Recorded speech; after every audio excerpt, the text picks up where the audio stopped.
Hey, what's up, you guys? It's Sunny. Welcome back to episode 13 of my podcast, Sunny's Geeky Grove. Today, we're going to be talking about the PS3 exclusive, The Last of Us. It was published in June of 2013, developed by Naughty Dog, obviously published by Sony. It's a PS3 exclusive. They did do a remaster and released it on the PS4. That is how I am experiencing it. If for some reason you don't know what The Last of Us is about, it is a third-person perspective zombie game, basically. It's a zombie survival game. You can use improvised weapons and firearms, stealth, and then there's even some special hearing that Joel has. He is our main character. Joel is played by Troy Baker. He is a fairly well-known voiceover actor. He's been in The Last of Us, Persona 5. He was a Joker in Batman Arkham Origins, Batman and other titles, but I personally recognize his voice, even though I didn't know it at the time, as Booker DeWitt from BioShock Infinite. So he's one of those voice actors who you've heard his voice before. You might not know it, but you've heard it. And Ellie is the young girl who he is tasked with escorting into the heart of the Fireflies. She is played by Ashley Johnson, voiced by Ashley Johnson. She is an actress, actually. She was Chrissy Seaver in Growing Pains, Annie Warbucks, and Annie A Royal Adventure. She was in that terrible Mel Gibson, Helen Hunt movie, What Women Want. She did the voice for Gretchen Grundler in Disney's Recess. She does voice work for Teen Titans and Ben 10. And she also is a cast member of Critical Role. And she was a waitress in Avengers Age of Ultron that flirted with Cap. So yeah, that's her. That's Ellie. That's her Ellie. So it is one of those games that is survival, horror, action, adventure, and you have intense scenes of suspense and anxiety, and then they go away and now you're leveled out again. It's a real flux of adrenaline pump and then relax. It's not 100% all the time on edge, which is great because you can't be like that. And it has a really wonderful story. I'm not going to spoil anything because I did not have it spoiled for me. I was one of those people a few years ago, I want to say probably like 5 years ago, I was playing it at my brother's house. And I tried to play it at the very beginning, and I think I had it on, like, normal difficulty. But I had never played any sort of game on the PS3 before, so I didn't know the controller. And, you know, I'm an Xbox gal. So I was playing it, and I kept dying, and I was like, but the story is so good, and these are so cool. Like, these mobs are so cool, and I want to keep playing, but I kept dying, and I was like, I'm frustrated. So I never went back to it, and I only played about 45 minutes. Plus, then, I think we started doing, like, fireworks or something. It was a while ago at a holiday. And I was really excited when I saw that it was on sale, I believe, on the PS Marketplace, the PlayStation Marketplace. I think it's either it was on sale for hella cheap or it was a game with not gold, PS Plus. I can't remember. I want to say it was just on sale. I don't think they would have given it away for free. Because I also got the DLC, so that makes me think that it was on sale. At any rate, it is currently still available on many different platforms. It's about $20 no matter where you go. Amazon, Target, PSN Marketplace. So you have lots of things in the world that you can find. You can find notes and comic books and magazines, I think is what they are. And then Firefly tags, like dog tags. And what the Fireflies are, they're basically like the rebel CDC, I guess you could say. They're doctors trying to find a cure, and that's why you're escorting Ellie. She's the cure for, or they think she's the cure for what's going on in infecting the entire world. And Joel, at the beginning, he doesn't care about the girl. He just wants to get her to the Fireflies and come back and get the guns to help protect his city. And he's, he's pretty cold towards Ellie because he doesn't care. And then I believe, I'm not going to spoil anything. I was going to say something, but I'm not going to. Because if you're like one of the 3 people that haven't actually played it, I don't want to ruin it for you. It is very emotional. I remember crying a few times, and I believe I cried twice. There is one particular moment towards the end. I want to say it's it's right at the end of Act 2, if you will.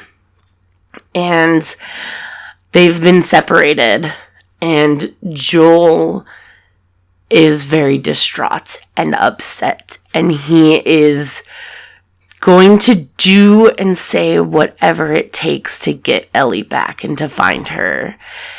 And it was very intense, and I was crying for seeing Joel's side and Ellie's side. It is a game that really does convey the emotions in a way that doesn't feel cheap and manipulative. Sometimes you can have games that will put, just a random character in there and then kill them in a certain way, or have them do something, or have something happen to them where you know that it's just, okay, that's a common thing that we should feel sad about. And so that's why I feel sad. I don't actually feel sad because of the character or any development that they put through with that character. It's just they're using a common trope and a common emotion to elicit from me, and that's cheap. And that's where some games, some TV shows, some movies, some books tend to fall. But The Last of Us wasn't. It really bonded us to our characters, to Joel, to Ellie. And then when they put them in peril, or tore them apart, or brought them back together, you felt those genuine emotions because you cared so much about these 2 characters and how they interacted together, how they were when they were not together, and how they meant to you. It's one of those things that is fairly hard to do in a video game, especially when it's a very linear game such as this one, where you're not just sitting around and exploring and it's an open world. You have a strict set course, and the main storyline will probably take about 10 hours, maybe 12 if you're somebody that likes to take your time and look at every nook and cranny, or explore, or take photos. But ultimately, 10 to 12 hours, that's the main storyline. I don't actually know how long the main storyline is, but I'm just saying, for example, that's how this type of game is. Whereas with Skyrim, with Fallout, games like that, you can never do the main quest, only do side quests, only do the Radiant quests, only explore the world, get to know your companions, the other characters, before ever doing the main quest and having an attachment to them like that. So they're very different. But The Last of Us does have that opportunity with their writing and their voice acting to really get you into the game and into the world and caring about these two characters, which, like I said, is fairly hard to do in such a limited amount of time. And they do it so well. The writing and the voice acting are just like very superior to a lot of games that I've played lately. I'm looking at you through the woods. But their voice acting was just top notch. And I'm really looking forward to The Last of Us 2, which should be, I believe the rumors are that it's coming out this fall. That it'll be coming out for the PS4 because the PS5 comes out next year, speculations. And I think that they're having it come out on this generation's console first, obviously. Those are the rumors. Nothing has been set in stone. But I am excited about it. They made, in the DLC for this one, it's fairly obvious that Ellie and Riley, there's a little something more, and then they did make Ellie confirmed at least bi, but she's making out with a chick, so she gay, and I support it. But yeah, it was such a good game that I really hated that it took me so long to get to. I haven't had a PlayStation for a very long time, but I know people with a PlayStation, so I don't know why I wasn't like, hey, let me try this game out. I was really enthralled in the story, and I played it a lot. I focused on that game until I was done with it, and now playing the DLC to get this gameplay, I did not want to stop, but I figured I should. And at the very beginning of the gameplay, I couldn't remember the controls. I was like, how the fuck do you pick up a brick? I couldn't figure it out, but eventually I did, obviously. Just pressing a bunch of buttons so you can see attack the wall at the beginning, because I just didn't remember what the buttons sprint. But that's okay. I'll figure it out. Or I don't have to sprint. It's fine too. And there's not really a lot of negative, just so well written. It doesn't really fairly predictable. It's I'm not saying like, oh, I predicted the outcome of the ending. I mean, I kind of did.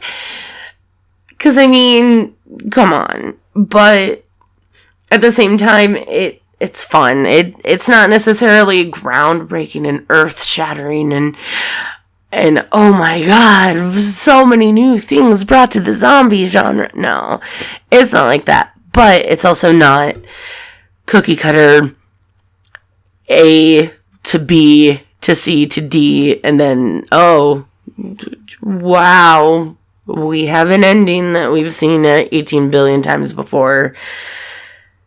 It's just more like, yeah, that makes sense they would do that. Yeah, that makes sense that this would happen or that would happen, because ultimately there wasn't much.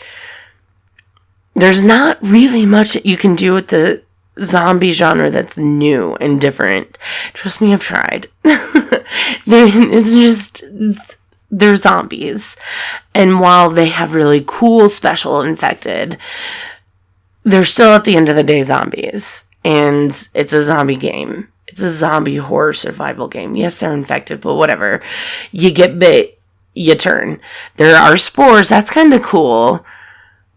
But all at the same time, that could be in another incarnation of a zombie film or TV show or movie or book or comic that we just, that I don't personally have the knowledge of.